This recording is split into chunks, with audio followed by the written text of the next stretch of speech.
ओम नमो भगवते वासुदेवाय। आप सभी भक्त जनों का आपके अपने भक्ति YouTube चैनल कथा मंजूषा में स्वागत है। आज से हम आपके लिए पुरुषोत्तम मास के महात्म्य की कथा लेकर आ रहे हैं। भगवान विष्णु जी के प्रिय मास की कथा के महात्म्य का आनंद लीजिए। सनातन संस्कृति में अधिक मास का बहुत ही खास महत्व होता है। हिंदी महीने में हर 3 वर्षों में एक बार अधिक मास होता है। अधिक मास को कई नामों से जाना जाता है। अधिक मास को पुरुषोत्तम मास या मलमास भी कहते हैं। धर्म ग्रंथों के अनुसार 3 वर्ष में एक बार पुरुषोत्तम मास आता है। इसे अधिक मास भी कहते हैं। ये दिन बहुत अनमोल हैं, साथ ही आध्यात्मिक ऊर्जा से परिपूर्ण है तथा श्री कृष्ण की अनंत कृपा पाने का योग्य अवसर है, क्योंकि इस मास के स्वामी श्री विष्णु भगवान हैं। इस पल का सदुपयोग आपके जीवन की दिशा और दशा दोनों बदल सकते हैं। जिस मास में अमावस्या से अमावस्या के बीच कोई सूर्य की संक्रांति न पड़े, उसे अधिक मास कहते हैं। स्वामी रहित होने से यह मास देव पितर आदि की पूजा तथा मंगल कार्यों के लिए तजाये माना गया है। मलमास को मलिन मास कहा जाता है। यह तथ्य है कि सौर वर्ष 365 दिनों तथा लगभग 6 मिनट का होता है और चंद्र वर्ष 354 दिनों का बनता है। इस प्रकार सौर और चंद्र दोनों वर्षों में 11 दिन 1 घंटा 31 मिनट और 12 सेकंड का अंतराल होता है। जैसे जैसे यह अंतर हर साल बढ़ता है, यह 3 साल में 1 महीने तक का हो जाता है, जिसे अधिक मास या एक्स्ट्रा मंथ कहते हैं। अधिक मास के स्वामी रहित होने से यह मास देव पितर आदि की पूजा तथा मंगल कार्यों के लिए तजाये माना गया है। इससे लोग इसकी घोर निंदा करने लगे। तब मलमास श्री कृष्ण भगवान के पास गया और विनती की, सब मेरी घोर निंदा करते हैं और नापसंद करते हैं। प्रभु, कुछ ऐसा कीजिए कि मेरा सब सम्मान करें। कहते हैं जब जब जिसने भगवान विष्णु की शरणागति ली है, उसको प्रभु ने कभी खाली हाथ नहीं लौटाया। तब भगवान श्री कृष्ण ने कहा, मैं इसे सर्वोपरि अपने तुल्य कहता हूँ। सद्गुण, कीर्ति, प्रभाव, पराक्रम, भक्तों के वरदान देने का सामर्थ्य आदि जितने गुण संपन्न हैं, उन सबको मैंने इस मास को सौंप दिया। इन गुणों के कारण जिस प्रकार मैं वेदों, लोकों और शास्त्रों में पुरुषोत्तम नाम से विख्यात हूँ, उसी प्रकार यह मलमास भी भूतल पर पुरुषोत्तम नाम से प्रसिद्ध होगा और मैं स्वयं इसका स्वामी हो गया हूँ। इस प्रकार अधिक मास मलमास पुरुषोत्तम नाम से विख्यात हुआ। पुरुषोत्तम मास अक्षय फल देने वाला क्यों होता है? भगवान श्री कृष्ण ने कहा है, इस मास में मेरे उद्देश्य से ब्रह्म मुहूर्त में उठकर भगवत स्मरण करते हुए किया गया स्नान, दान, जप, होम, स्वाध्याय, पितृतर्पण और देवार्चन किया जाता है, वह सब अक्षय हो जाता है। जो प्रमाद से इस मास को खाली बिता देते हैं, उनका जीवन मृत्युलोक में दारिद्र्य, पुत्र शोक तथा पाप के कीचड़ से निंदित हो जाता है। इसमें संदेह नहीं। पूरी श्रद्धा के साथ इस महीने भगवान का सुमिरन, मनन, चिंतन और नाम जाप कीजिए। आपके हृदय के भाव को भगवान समझेंगे और आप पर कृपा जरूर करेंगे। साथ ही तुलसी पूजन करना ना भूलें। सभी पापों से मुक्ति दिलाकर इस लोक में सर्व सुख, धन, वैभव, रिद्धि, सिद्धि और अंत में मोक्ष प्रदायक है यह पावन कथा। इस कथा को स्वयं भगवान नारायण ने देवऋषि नारद को अपने श्री मुख से सुनाया था। बाद में यह कथा राजा परीक्षित एवं सूत जी महाराज ने सुखदेव जी से सुनी थी और बाद में सूत जी महाराज ने यह कथा नैमिषारण्य में 88,000 ऋषि मुनियों को सुनाई थी। तो चलिए कथा का शुभारंभ करते हैं।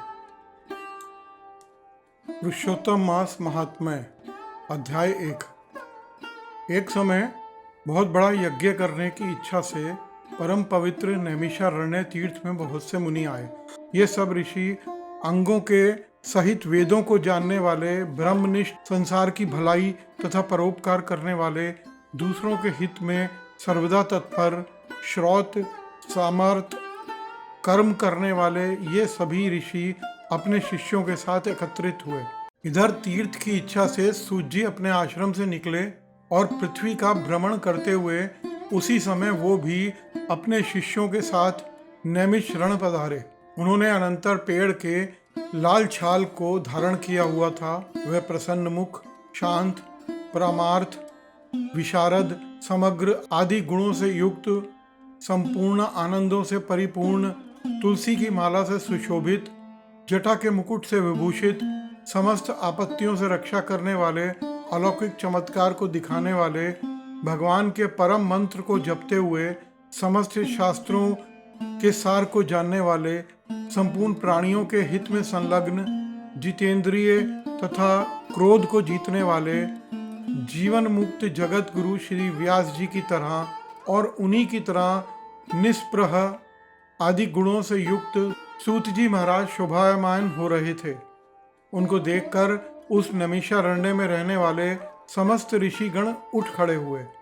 सभी मुनिगण हाथ जोड़ के बोले, हे सूत जी महाराज, आप चिरायु हों, आपके लिए मनोरम आसन है, आप इस पर विराजमान हों। यह कहकर सभी ऋषि मुनि बैठ गए। तब नम्र स्वभाव वाले सूत जी ने प्रसन्न होकर सभी ऋषियों को हाथ जोड़कर बारंबार दंडवत प्रणाम किया। ऋषि बोले, हे सूत जी, आप चिरंजीवी तथा भगवत भक्त हो। हम लोगों ने आपके योग्य सुंदर आसन लगाया है। हे महाभाग, आप थके हैं, यहाँ बैठ जाइए। ऐसा सब ब्राह्मणों ने कहा।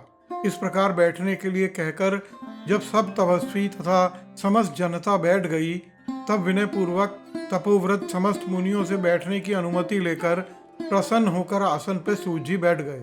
तदंतर सूत जी को सुखपूर्वक बैठे हुए और श्रम रहित देखकर पुण्य कथाओं को सुनने की इच्छा से समस्त ऋषि बोले, हे सूत जी, हे महाभाग, आप भाग्यवान हैं। भगवान व्यास के वचनों के हार्दिक अभिप्राय को गुरु की कृपा से आप जानते हैं। क्या आप सुखी तो हैं? आज बहुत दिनों बाद कैसे इस वन में पधारे? आप प्रशंसा के पात्र हैं।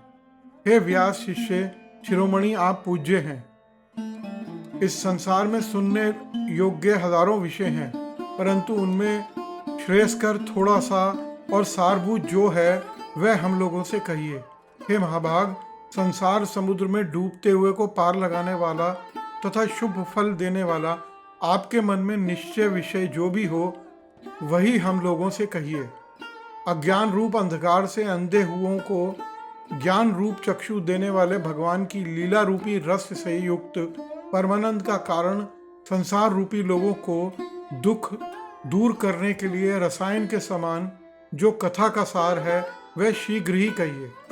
इस प्रकार शौनक आदि ऋषियों के पूछने पर हाथ जोड़कर सूत जी बोले, हे समस्त ऋषि मुनियों, मेरी कही हुई सुंदर कथा को आप लोग सुनिए। हे विप्र, पहले मैं पुष्कर तीर्थ को गया। वहां स्नान करके पवित्र ऋषियों, देवताओं तथा पितरों को तर्पण आदि से तृप्त करके तब समस्त प्रतिबंधों को दूर करने वाली यमुना के तट पर गया। फिर क्रम से अन्य तीर्थों में जाकर गंगा तट पर गया। पुनः काशी आकर अनंतर गया तीर्थ पर गया। पितरों का श्राद्ध करके तब त्रिवेणी पर गया। तदंतर कृष्णा के बाद गंडकी में स्नान कर पुलह ऋषि के आश्रम पर गया। फिर कृतमाला, कावेरी, ताम्रिणिका, तापी, व्यायसी, नंद, नर्मदा, शर्मदा नदियों पर गया। पुनः चम्रणवती पर स्नान करने के पीछे सेतु बंधु रामेश्वर पहुंचा। तदंतर नारायण के दर्शन करने के हेतु बद्री बन गया। तब नारायण का दर्शन कर वहां तपस्वियों का अभिनंदन कर पुनः नारायण को नमस्कार कर और उनकी स्तुति कर सिद्ध क्षेत्र पहुंचा।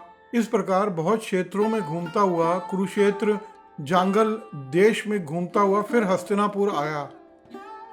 द्विजों, वहां ये सुना कि राजा परीक्षित राज्य का त्याग कर बहुत से ऋषि मुनियों के साथ पुण्यप्रद गंगा तीर पर गए हैं और उस गंगा तट पर बहुत से सिद्ध सिद्धि हैं।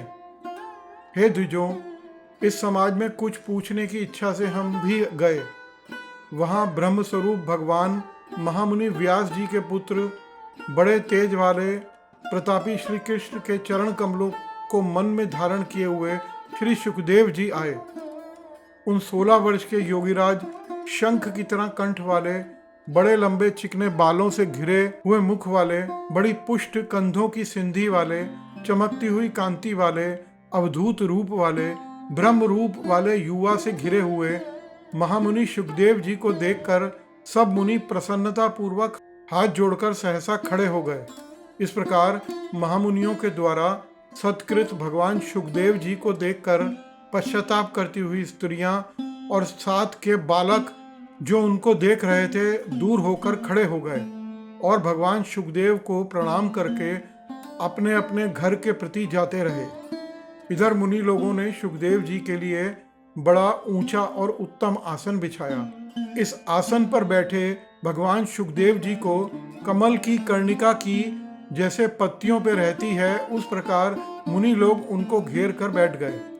वहां बैठे ज्ञान रूप महासागर के चंद्रमा भगवान महामुनि व्यास जी के पुत्र सुखदेव जी ब्राह्मणों के द्वारा की गई पूजा को धारण कर तारागणों से घिरे हुए चंद्रमा की तरह शोभा को प्राप्त होते हैं। इति श्री पुरुषोत्तम मास महात्म्य प्रथम अध्याय। पुरुषोत्तम मास महात्म्य अध्याय 2। सूत जी बोले, राजा परीक्षित के पहुंचने पर भगवान सुखदेव जी द्वारा कथित पुण्यप्रद श्रीमद् भागवत कथा श्री सुखदेव जी के द्वारा सुनकर और राजा का मोक्ष देखकर अब मैं यहाँ यज्ञ करने के लिए उद्यत ब्राह्मणों को देखने आया हूँ। अब यहाँ यज्ञ में दीक्षा लिए हुए ब्राह्मणों का दर्शन कर मैं कृतार्थ हुआ। ऋषि बोले, हे साधो, अन्य विषयों की बातों को त्याग कर भगवान कृष्ण द्वैपायन के श्रीमुख से आपने जो सुना है वही अपूर्व विषय है। इसलिए हे सूत जी, आप हम लोगों से वे सब कहिए। फिर ऋषि बोले, हे महाभाग, संसार में जिससे परे कोई सार नहीं है, ऐसी मन को प्रसन्न करने वाली और जो सुधा से अधिक हितकर है, ऐसी पुण्य कथा हम लोगों को सुनाइए। सूत जी बोले, विलोम से उत्पन्न होने पर भी मैं धन्य हूँ। जो श्रेष्ठ पृष्ठ होने पर भी आप लोग मुझसे प्रश्न पूछ रहे हैं, भगवान व्यास जी के मुख से जो मैंने सुना वह यथा ज्ञान मैं कहता हूँ। एक समय नारद मुनि नर नारायण के आश्रम में गए, जो आश्रम बहुत से तपस्वियों, सिद्धों तथा देवताओं से भी युक्त है और खैर, बहेड़ा, आंवला, बेल, आम, आमड़ा, कैंच, जामुन, कदम्ब आदि और अन्य वृक्षों से सुशोभित है।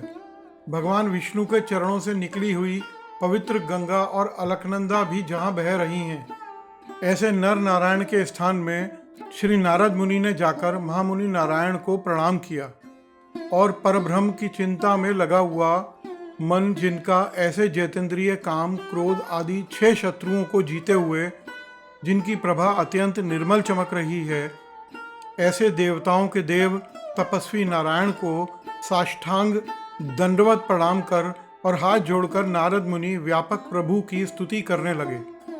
नारद जी बोले, हे देव देव, हे जगन्नाथ, हे कृपा सागर सतपते, आप सत्यव्रत हो, त्रिसत्य हो, सत्य आत्मा हो और सत्य संभव हो। हे सत्य योने, आपको नमस्कार है। मैं आपकी शरण में आया हूँ। आपका जो तप है वह संपूर्ण प्राणियों की शिक्षा के लिए और मर्यादा की स्थापना के लिए है। यदि आप तपस्या न करें तो कलयुग में एक के पाप करने से सारी पृथ्वी डूबती है, वैसे ही एक के पुण्य करने से सारी पृथ्वी तरती है। इसमें तनिक भी संशय नहीं है। पहले सतयुग आदि में जैसे एक पाप करता था तो सभी पापी हो जाते थे, ऐसी स्थिति हटाकर कलयुग में केवल कर्ता ही पापों में लिप्त होता है। वह आपके तप की स्थिति है। हे भगवान, कलयुग में जितने प्राणी हैं सब विषयों से आसक्त हैं। स्त्री पुरुष ग्रह में लगा है चित्त जिनका, ऐसी प्राणियों का हित करने वाला जो हो और जिससे मेरा भी कल्याण हो सके, ऐसा विषय चुनकर आप मुझसे कहने के योग्य हैं। आपके मुख से सुनने की इच्छा से मैं ब्रह्मलोक यहाँ आया हूँ। उपकार प्रिय विष्णु हैं, ऐसा वेदों में निश्चित है। इसलिए लोक उपकार के लिए कथा का सार इस समय आप सुनाइए, जिसके श्रवण मात्र से निर्भय मोक्ष पद की प्राप्ति होती है। इस प्रकार नारद जी के वचनों को सुनकर भगवान ऋषि आनंद से खिलखिला उठे और भुवन को पवित्र करने वाली पुण्य कथा आरंभ की। गोपों की स्त्रियों के मुख कमल के भ्रमर, रास के ईश्वर, रसिकों के आभरण वृंदावन बिहारी, ब्रिज के पति आदि पुरुष भगवान की पुण्य कथा को कहते हैं। श्री नारायण बोले, हे नारद, आप सुनो। जो निमित्त मात्र समय में जगत को उत्पन्न करने वाले हैं, उनके कर्मों को हे वत्स इस पृथ्वी पे कौन वर्णन कर सकता है।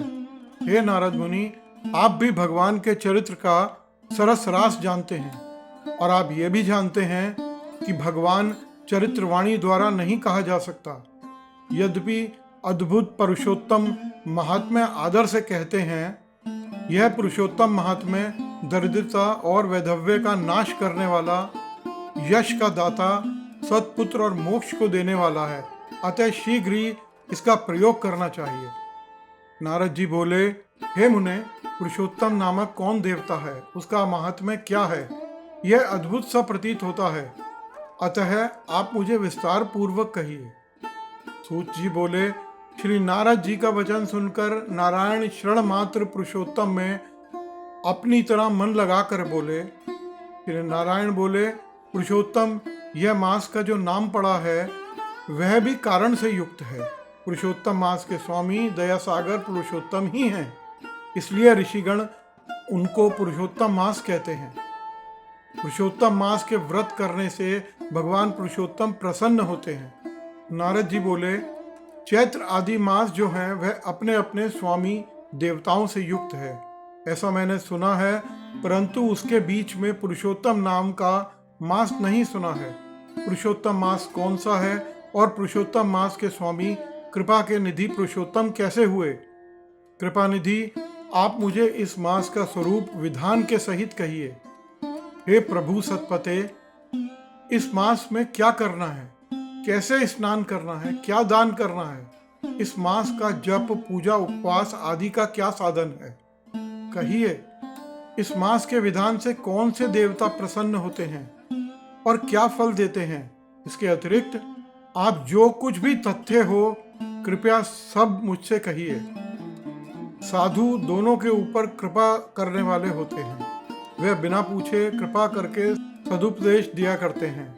इस पृथ्वी पर जो मनुष्य दूसरों के भाग्यों के अनुवर्ती, दरिद्रता से पीड़ित, नित्य रोगी रहने वाले, पुत्रों की चाहन रखने वाले, जड़, गूंगे, ऊपर से अपने आप को बड़ा धार्मिक दर्शाने वाले, विद्यावहीन, मलिन वस्त्रों को धारण करने वाले, नास्तिक, परिस्त्रीगामी, नीच, जर्जर दासवृत्ति करने वाले, आशा जिनकी नष्ट हो गई हो, संकल्प जिनके भ्रष्ट हो गए हों, तत्व जिनके क्षीण हो गए हों, कुरूपी, रोगी, कुष्ठी, टेढ़े मेढ़े अंगों वाले, अंधे, इष्ट वियोग, मित्र वियोग, स्त्री वियोग, आत पुरुष योग, माता पिता विहीन, शोक दुख आदि से जिसके अंग सूख गए हों, अपने इष्ट वस्तु से रहित उत्पन्न हुआ रहते हैं, वैसे जिन अनुष्ठानों के करने और सुनने से पुनः उत्पन्न ना हो, हे प्रभु ऐसे प्रयोग हमको सुनाइए।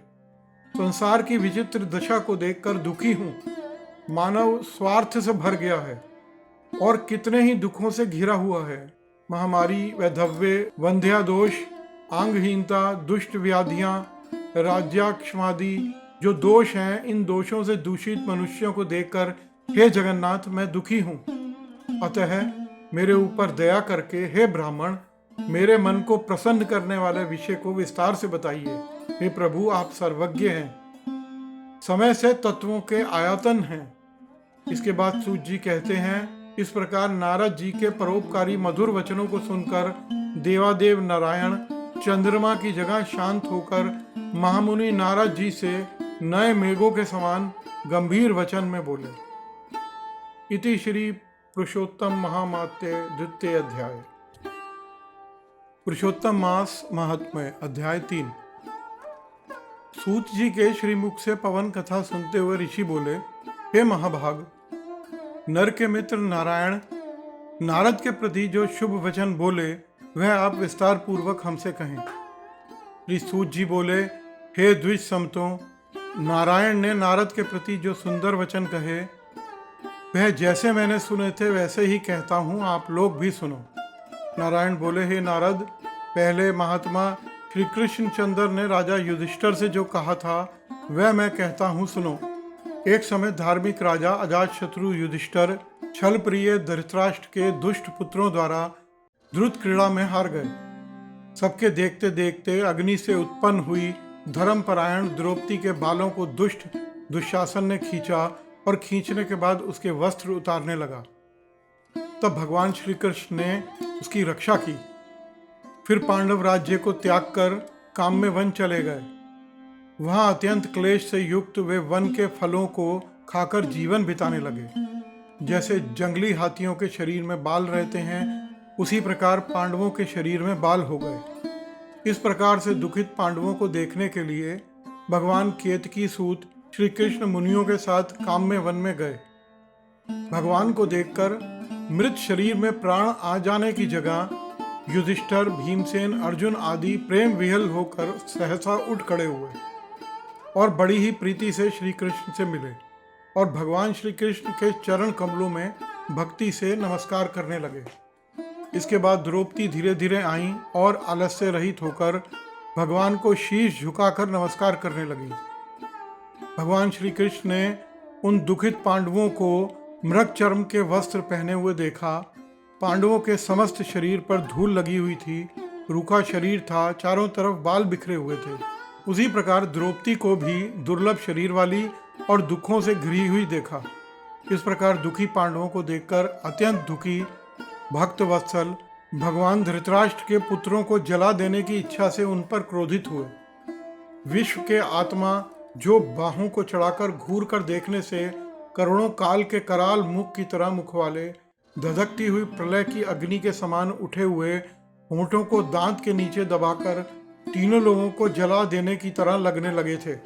जैसे श्री सीता जी के वियोग में संतप्त भगवान रामचंद्र को रावण पर जैसा क्रोध आया था, उस प्रकार से क्रोधित भगवान को देखकर कांपते हुए अर्जुन श्री कृष्ण को प्रसन्न करने के लिए द्रौपदी, धर्मराज तथा और लोगों से भी अनुमोदित होकर शीघ्र ही हाथ जोड़कर उनकी स्तुति करने लगे। अर्जुन बोले, हे कृष्ण, हे जगन्नाथ, हे जगत के नाथ, हे नाथ, मैं जगत के बाहर नहीं हूँ, आप ही जगत की रक्षा करने वाले हैं। हे प्रभु, क्या मेरी रक्षा आप न करेंगे? जिनके नेत्रों के देखने से ब्रह्मा का पतन हो जाता है, उनके क्रोध करने से क्या नहीं हो सकता? यह कौन जानता है कि क्रोध से संसार का पालन प्रलय हो जाता है। संपूर्ण तत्व को जानने के कारण वेद और वेदांग के बीज के चित्त आप साक्षात श्री कृष्ण हैं। मैं आपकी वंदना करता हूँ। आप ईश्वर हैं। इस चराचर संसार को आपने उत्पन्न किया है।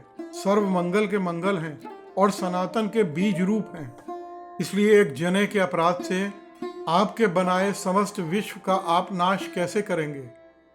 कौन भला ऐसा होगा जो मच्छरों के जलाने के लिए अपने घर को जला देता हो? दूसरों की वीरता को मर्दन करने वाले अर्जुन ने भगवान से इस प्रकार का निवेदन कर प्रणाम किया। इसके बाद सूत जी ने कहा, अर्जुन की यह बातें सुनकर श्री कृष्ण जी ने अपने क्रोध को शांत किया और स्वयं ही चंद्रमा की तरह शांत हो गए। इस प्रकार भगवान को शांत देखकर पांडव भय से मुक्त होकर प्रेम से प्रसन्न मुख एवं प्रेम विह्वल हो उठे। सभी ने भगवान को प्रणाम किया और जंगली कंद, मूल, फल आदि से उनकी पूजा करी। फिर श्री नारायण बोले, तब शरण में जाने योग्य भक्तों के ऊपर कृपा करने वाले श्री कृष्ण को प्रसन्न जान विशेष प्रेम से भरे हुए नम्र अर्जुन ने उन्हें बारंबार नमस्कार किया और जो प्रश्न आपने हमें किया है वही प्रश्न उन्होंने श्री कृष्ण से किया। इस प्रकार अर्जुन का प्रश्न सुनकर क्षण मात्र मन से सोचकर अपने सुहाद्र पांडवों को और व्रत को धारण की हुई द्रौपदी को आश्वासन देते हुए वक्ताओं में श्रेष्ठ श्री कृष्ण पांडवों से हितकर वचन बोले। श्री कृष्ण बोले, हे राजन, हे महाभाग, हे विभव, मेरे वचन सुनो। आपने यह प्रश्न अपूर्व किया है। आपको उत्तर देने में मुझे उत्साह हो रहा है। इस प्रश्न का उत्तर गुप्त से गुप्त है, ऋषियों को भी नहीं विदित है। फिर भी हे अर्जुन, मित्र के नाते अथवा तुम हमारे भक्त हो इस कारण हमसे कह सकते हो। हे सुब्रत, वह जो उत्तर है वही अति उग्र है, अतः क्रम से सुनो। चैत्रादि जो 12 माह नेमश महीने के दोनों पक्ष, घड़ियां, प्रहर, त्रिप्रहर, 6 ऋतुएं, मुहूर्त, दक्षिणायन और उत्तरायण, वर्ष, चारों युग, इस प्रकार परार्ध तक जो काल है, यह सब और नदी, समुद्र, तालाब, कुएं, बावलियां, गडहियां, स्रोत, लता, औषधियां, वृक्ष, बांस आदि पेड़, वन की औषधियां, नगर, गांव, पर्वत, पुरियां, यह सब मूर्ति वाले हैं और आपके गुणों से पूजे जाते हैं। इसमें ऐसा कोई अपूर्व व्यक्ति नहीं है जो अपने अधिष्ठाता देवता के बिना रहता हो। अपने अपने अधिकार में पूजे जाने वाले यह सभी फल को देने वाले हैं। अपने अपने अधिष्ठाता देवता के योग के महात्म्य से यह सब भाग्यवान हैं। हे पांडुनंदन, एक समय अधिक मास उत्पन्न हुआ। उस उत्पन्न हुए असहाय निंदित मास को सब लोग बोले कि यह मलमास सूर्य की संक्रांति से रहित है, अतः पूजने योग्य नहीं है। यह मलमास मल रूप होने से छूने योग्य भी नहीं है और ना शुभ कार्यों में अग्रणी है। इस प्रकार के वचनों को लोगों के मुख से सुनकर यह मलमास प्रभा रहित, दुख से घिरा हुआ, अति खिन्न मन, चिंता से ग्रस्त मन होकर व्यथित हृदय से मरणासन की तरह हो गया। फिर यह धैर्य धारण कर मेरी शरण में आया। हे नर, वैकुंठ भवन में जहाँ मैं रहता हूँ वहाँ पहुँचा और मेरे पास आकर मुझे पुराण परम पुरुषोत्तम को इसने देखा। उस समय अमूल्य रत्नों से जड़ित स्वर्ण के सिंहासन पर बैठे मुझको देखकर यह भूमि पर साष्टांग दंडवत कर दोनों हाथ जोड़कर नेत्रों में बारंबार आंसुओं की धारा बहाता हुआ धैर्य धारण कर गदगद वाणी से बोला। इतना कहकर सूत जी बोले। इतनी कथा कहकर भगवान नारायण चुप हो गए। इस प्रकार नारायण के मुख से कथा सुनकर भक्तों के ऊपर दया करने वाले नारद मुनि पुनः भगवान नारायण को बोले। नारद जी बोले, हे प्रभु, इस प्रकार अपनी पूर्ण कला से विराजमान भगवान विष्णु के निर्मल भवन में जाकर भक्ति करने वाले, जगत के पापों को दूर करने वाले, योगियों को भी शीघ्र न मिलने वाले, जगत को अभयदान प्रदान करने वाले ब्रह्मरूप मुकुंद जहाँ पर थे, उनके चरण कमलों की शरण में आया हुआ अधिक मास इसके बाद क्या बोला। इति श्री पुरुषोत्तम मास महात्म्य तृतीय अध्याय। पुरुषोत्तम मास महात्म्य अध्याय 4। इसके बाद भगवान श्री नारायण बोले, हे नारद, भगवान श्री हरि ने जो शुभ वचन अधिक मास से कहे वह लोगों के कल्याण की इच्छा से हम तुम्हें कहते हैं, सुनो। वैकुंठ लोक में भगवान की अनेक प्रकार की स्तुतियां और बारंबार नमस्कार करने के पश्चात अधिक मास ने भगवान से करबद्ध होकर निवेदन किया, हे नाथ, हे कृपा निधे, हे हरे, मुझसे जो बलवान है उन्होंने यह मलमास है ऐसा कहकर मुझ दीन को अपनी श्रेणी से निकाल दिया है। मैं आपकी शरण में हूँ। वरिष्ठ लोग मुझे मलमास कहते हैं और मेरा निरादर करते हैं। मुझे स्वामी रहित और मलिन कहकर शुभ कर्मों से निमित्त मेरा त्याज्य किया हुआ है। हे दीन वत्सल भगवन, कंस की कोपगनी से जिस प्रकार आपने वसुदेव की पत्नी देवकी को सुरक्षित किया, आप वैसे ही मेरी रक्षा क्यों नहीं करते। यमुना में कालिया नाग के विष से गौ चराने वालों और पशुओं की आपने जैसे रक्षा की, वैसे ही हे दीन बंधु, आप मुझ शरणागत की रक्षा क्यों नहीं करते। पशु और पशुओं का पालन करने वाले एवं पशुपालकों की स्त्रियों की जैसे पहले वज्र में सरपत के वन में लगी हुई आग अग्नि से आपने रक्षा की, वैसे ही हे दीन वत्सल, कहिए मुझ शरण में आए हुए की रक्षा क्यों नहीं करते। जैसे आपने जरासंध के बंधन से राजाओं को मुक्त किया, ग्रह के मुख से जिस प्रकार गज को मुक्ति दिलाई, उसी प्रकार शरण में आए मुझ दीन की रक्षा क्यों नहीं करते। अपने स्वामी देवता वाले मासों द्वारा शुभ कर्म में वर्जित मुझ स्वामी रहित को देखते ही आपकी दयालुता कहाँ चली गई और आज यह कठोरता कैसे आ गई। इस प्रकार भली भांति से मलमास भगवान से विनती कर रहा था। श्री नारायण बोले। इस प्रकार भगवान को कहकर स्वामी रहित मलमास आंसू बहाता जगतपति के सामने चुपचाप खड़ा रहा। उसको रोते देखकर भगवान शीघ्र ही दयार्द हो गए और पास में खड़े हुए दीनमुख मलमास से बोले, हे वत्स, तुम अति शोकाकुल हो। यह महान शोक जिससे तुम व्याकुल हो कौन सा है। तुम अब शोक का त्याग करो, क्योंकि यहाँ आकर महादुखी नीच भी शोक नहीं कर सकता। फिर तुम कैसे यहाँ आकर शोक को मन में दबाए हुए हो। यहाँ आने से न शोक होता है, न कभी बढ़ोतरी आती है, न मृत्यु का भय रहता है। यहाँ हमेशा नित्य आनंद रहता है। इस प्रकार के बैकुंठ में आकर तुम कैसे दुखित हो? तुमको यहाँ दुखित देखकर बैकुंठवासी बड़े विस्मय को प्राप्त हो रहे हैं।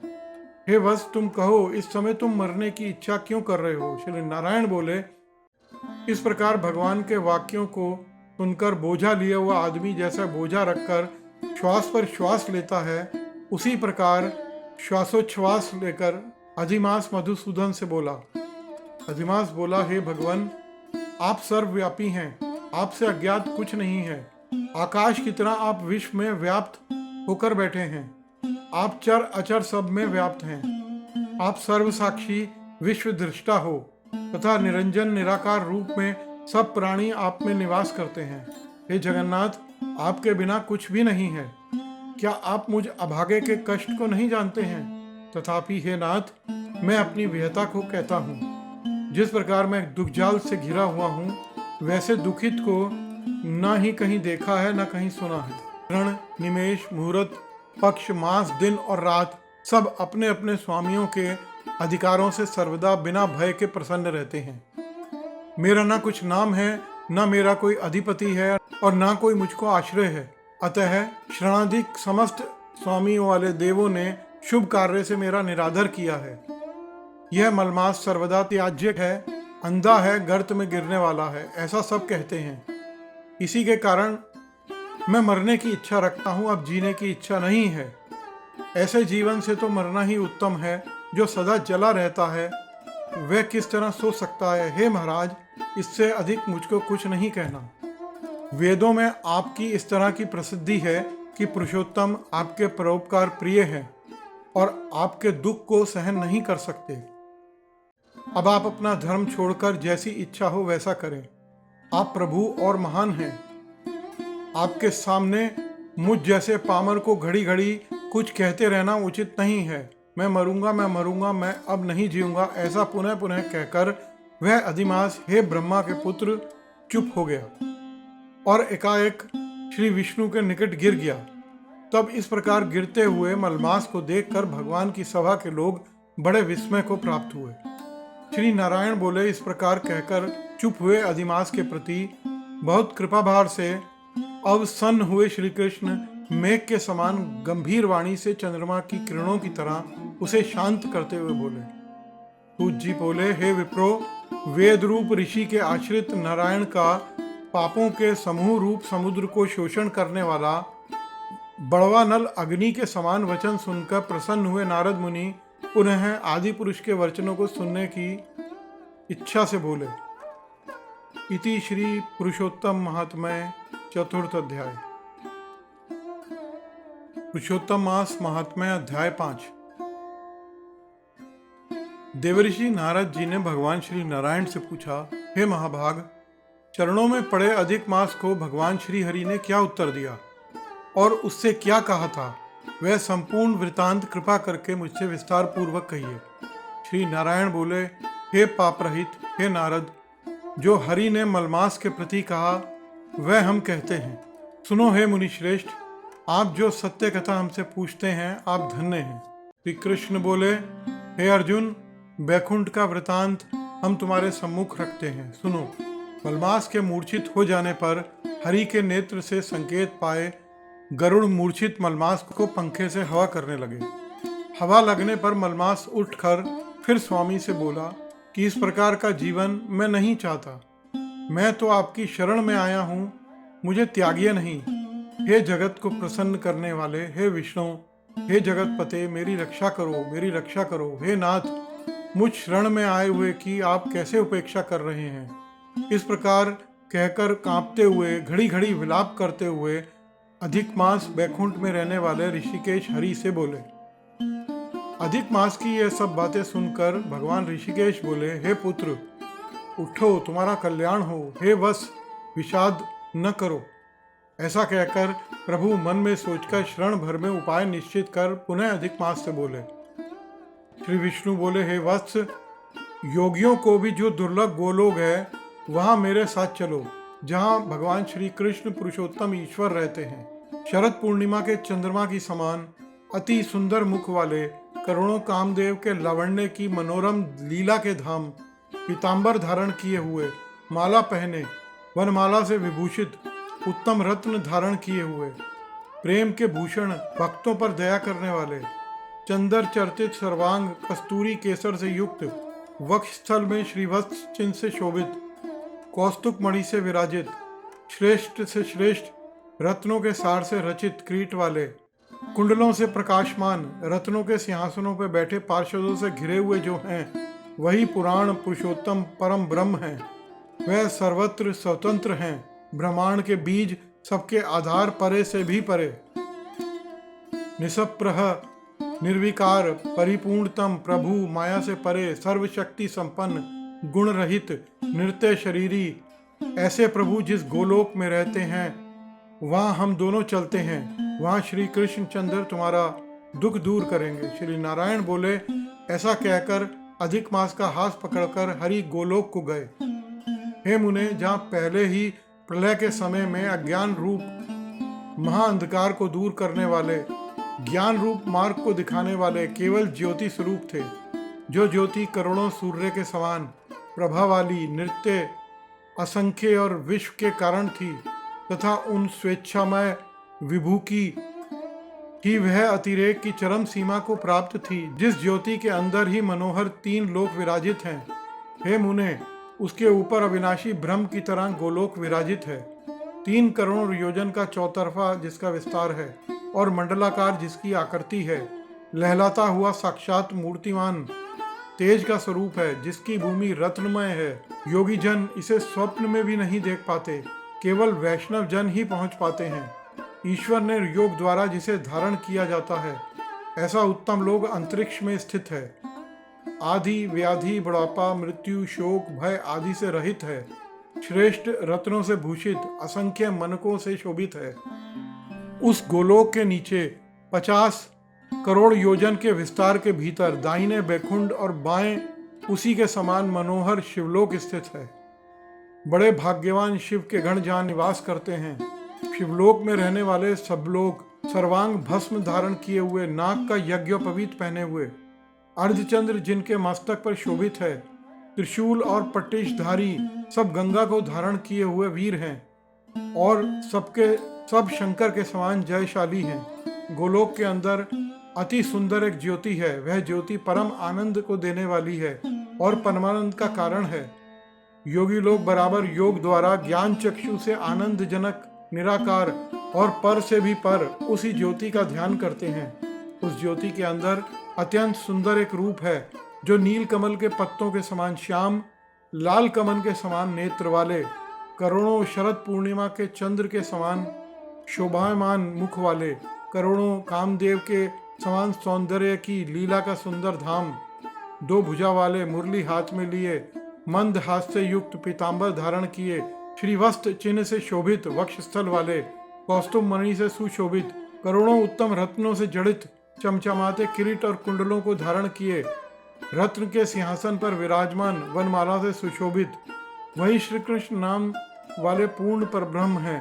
अपनी इच्छा से संसार को चलाने वाले, सबके मूल कारण, सबके आधार पर से परे, छोटी अवस्था वाले, निरंतर गोप वेश धारण किए हुए, करोड़ों पूर्ण चंद्रमा की शोभा से संयुक्त भक्तों के ऊपर दया वाले, निष्पृह, विकार रहित, परिपूर्णतम स्वामी, रास मंडल के बीच में बैठे हुए, शांत स्वरूप, रास के स्वामी, मंगल स्वरूप, मंगल करने योग्य, समस्त मंगलों के मंगल, परमानंद के राजा, सत्य रूप, कभी भी नाश न होने वाले, विकार रहित, समस्त सिद्धों के स्वामी, संपूर्ण सिद्धि के स्वरूप, अशेष सिद्धियों के दाता, माया से रहित, ईश्वर, गुण रहित, नित्य शरीरी, आदि पुरुष, अव्यक्त, अनेक है नाम जिसके, अनेकों द्वारा स्तुति किए जाने वाले, नित्य, स्वतंत्र, अद्वितीय, शांत स्वरूप, भक्तों को शांति देने में परायण, ऐसे परमात्मा स्वरूप को शांति प्रिय, शांत और शांति परायण जो विष्णु भक्त हैं वे ध्यान करते हैं।